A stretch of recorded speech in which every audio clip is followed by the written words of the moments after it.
सूक्ष्म व्यायाम से करना। बिल्कुल। और चाहे जो 18वीं मंजिल पे रहता हो, चाहे जो जमीन पे रहता हो, योगाभ्यास सब कर सकते हैं। योगाभ्यास सब कर सकते हैं। और कोई भी कैंसर है, ये सूक्ष्म व्यायाम, ये यहां से शुरू करें। फिर किसी को पेट का कैंसर है, किसी को ब्रेस्ट का कैंसर है, किसी को ब्रेन कैंसर है, उसके लिए अलग अलग तरह के योगाभ्यास हम बताने वाले हैं। तो कम से कम सूक्ष्म व्यायाम से, हाथों पैरों का ये सूक्ष्म व्यायाम कोई भी कर सकता है, लंबे लंबे श्वासों के साथ ये सब करें।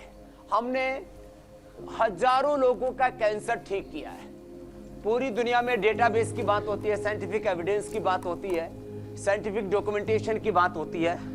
तो लंबे लंबे श्वासों के साथ जो है, मैं ये बताना चाहता हूं कि हमने कुछ लोगों को थर्ड स्टेज और एक्सेप्शन के तौर पर फोर्थ स्टेज के भी कैंसर के पेशेंट्स को हमने कंट्रोल यानी क्योर किया है, बिना रेडिएशन के, बिना कीमो के, बिना ऑपरेशन के। कुछ का कैंसर इतना बढ़ चुका था कि उनके लिए ऑपरेशन, रेडिएशन, कीमो जरूरी था, तो उनको मरने से बचा लिया।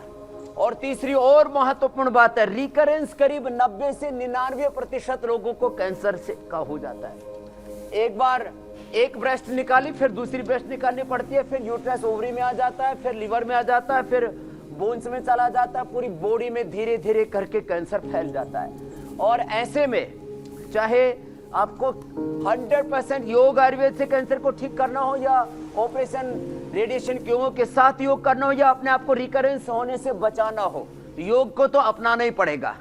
तो ऐसे ये सूक्ष्म व्यायाम अच्छा स्वामी जी, ये जरूर करें। और इसके साथ साथ जी स्वामी जी, एक चीज तो ये कि ये स्प्रेड कैसे होता है, अगर किसी एक हिस्से में कैंसर हो गया तो ये स्प्रेड कैसे होने लगता है। और दूसरी एक बात ये कि पहली और दूसरी स्टेज में अगर कोई कैंसर के है तो योगाभ्यास करके वो खुद को महफूज कर सकता है, खुद को बचा सकता है। लेकिन अगर क्या तीसरी स्टेज में, थर्ड स्टेज में, फाइनल स्टेज में है, तब भी क्या योग के जरिए वो अपनी जिंदगी को बचा सकता है, कैंसर से जंग जीत सकता है? थर्ड और फोर्थ स्टेज के कैंसर के रोगी भी हमने क्योर मैंने कहा करीब 5 करोड़ लोगों का साइंटिफिक डॉक्यूमेंटेशन हमारे पास में, उसमें कैंसर के भी हजारों रोगियों को जिनको हमने क्योर किया है, उनका पूरा रिकॉर्ड, उनकी पूरी सभी रिपोर्ट्स हमारे पास में है। मैं बाय नेम उनको जानता हूं, जिन लोगों को मैंने ठीक किया, क्योंकि प्रारंभ के दौर में तो एक एक व्यक्ति को हम खुद देखा करते थे। अब तो हमारे हजारों वैद्य पूरे देश में, पतंजलि मेगा स्टोर्स हैं, पतंजलि चिकित्सालय, आरोग्य केंद्र है, हरिद्वार में हजारों लोग, पूरे हर दिन करीब 50,000 से 1 लाख लोग हमारे यहाँ हमारे केंद्रों पर आते हैं। गवर्नमेंट से भी बड़ा इंफ्रास्ट्रक्चर हमारा योग आयुर्वेद का है, बहुत शानदार। और एक समय तो वो था जब आयुर्वेद नेपथ्य में चला गया था, और हमने लोगों को ये सामान्य योगाभ्यास करा करके, प्राणायाम करा करके, आयुर्वेद की दवाइयां दे करके, खान पान में हमने थोड़ी सावधानी बताई कि जंक फूड, फास्ट फूड तो छोड़ो ही छोड़ो, जितना हो सके अपने घरों में ही ये हरी मिर्च लगा लो, लौकी लगा लो, तोरई लगा लो, परवल लगा लो, बैंगन लगा लो। आप ये हमने पिछली बार जब ये आए थे तो गमलों में लगाए थे, देखो ये मकई अब कितने अच्छे हो गए, गमले के अंदर ही, गमले के अंदर ही आप मकई लगा सकते हो, गमले के अंदर ही आप लौकी तोरई लगा सकते हो। घर आंगन में थोड़ी जगह है तो आप ये देखो ये पपीता लगा सकते हो, कितने सुंदर सुंदर फल लगे हुए हैं। एक में अब ये मेरे सामने वाला पेड़ है, इसमें तो कम से कम मुझे लगता है 100-200 लगे हुए होंगे। ये अपने घर आंगन में लगा सकते हैं, अपने छत के ऊपर लगा सकते हैं। आजकल हम ये सिखा रहे हैं, इंडिया टीवी के माध्यम से बता रहे हैं। पपीते तो बहुत ही सुंदर लग रहे हैं, उनको नफर ना लगे किसी की, जल्दी से पके और लोगों के थाली तक पहुंचे। स्वामी जी, एक ब्रेस्ट कैंसर जो है वो महिलाओं में बहुत बड़ी समस्या है। ब्रेस्ट कैंसर के वॉरियर्स के लिए रोजाना करने वाले योग और प्राणायाम कौन कौन से? पहले योगाभ्यास बताएं, फिर हम प्राणायाम करेंगे। तो सूक्ष्म व्यायाम पूरा हो गया। अब जो कैंसर के रोगी सूर्य नमस्कार कर सके, तो सूर्य नमस्कार में हाथ, पैर, पेट, पीठ, पूरी बॉडी का इन्वॉल्वमेंट होता है। और जो भाई हुसैन जी पूछ रहे थे कि कैंसर फैलता कैसे है, कैंसर कोई कम्युनिकेबल डिजीज नहीं है, इसमें कोई बैक्टीरिया, वायरस नहीं है।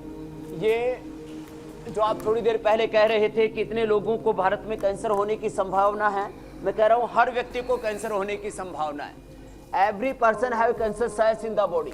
ये मेडिकल साइंस का बहुत बड़ा सत्य है। लंबे लंबे श्वासों के साथ सूर्य नमस्कार करें।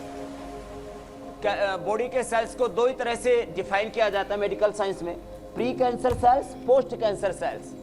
तो लंबे लंबे श्वासों के साथ ही अभ्यास करते करते बता रहे हैं हम कि जब आपका लाइफस्टाइल ठीक नहीं होता है, ठीक समय से सोना जागना खाना पीना नहीं होता है, तो ये कैंसर कैसे आपके लिए मारक और घातक हो जाता है, ये सूर्य नमस्कार करते हुए मैं बता रहा हूं। तो ये ऐसे ये सूर्य नमस्कार करें, जिनसे हो पाए वो सूर्य नमस्कार कर लें, जिनसे कुछ ना हो पाए थोड़ा जॉगिंग कर ले, ऐसे थोड़ा टहल ले, तेजी से चल ले। जितना ज्यादा ऑक्सीजनेशन होगा बॉडी के अंदर लंबे लंबे श्वासों के साथ, जिससे जितना बन पाए उतना ऐसे ये अभ्यास कर ले, जितना जिससे बन पाए लंबे लंबे श्वासों के साथ योगिक जॉगिंग, सूर्य नमस्कार, फिर पोस्चर्स में जो भी कर सकते हैं। अब माना ब्रेस्ट कैंसर ही है तो ताड़ासन ही कर लिया, ऐसे तिर्यक ताड़ासन कर लिया, कटी चक्रासन कर लिया। एक बहुत बड़ा सत्य मैं बताना चाहता हूं जो 20 साल पहले मैंने कहा था, फिर जॉन हॉपकिंस हॉस्पिटल के डॉक्टरों ने भी उसके ऊपर रिसर्च किया और अब तो इसके ऊपर नोबेल पुरस्कार भी मिल गया है कि ऑक्सीजनेशन से आप कैंसर से लेकर के तमाम बीमारियों को मिटा सकते हैं।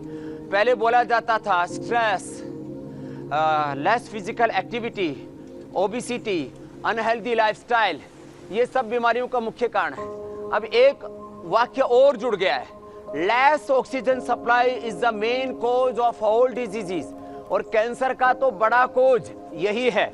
जितना ज्यादा लंबे श्वास लेंगे, दिन भर में भी कोशिश करें सांसों पर कंसंट्रेट करें, जैसे बौद्ध दर्शन में विपश्यना में जो है लंबे लंबे श्वास, जितने दीर्घ सूक्ष्म श्वास होंगे।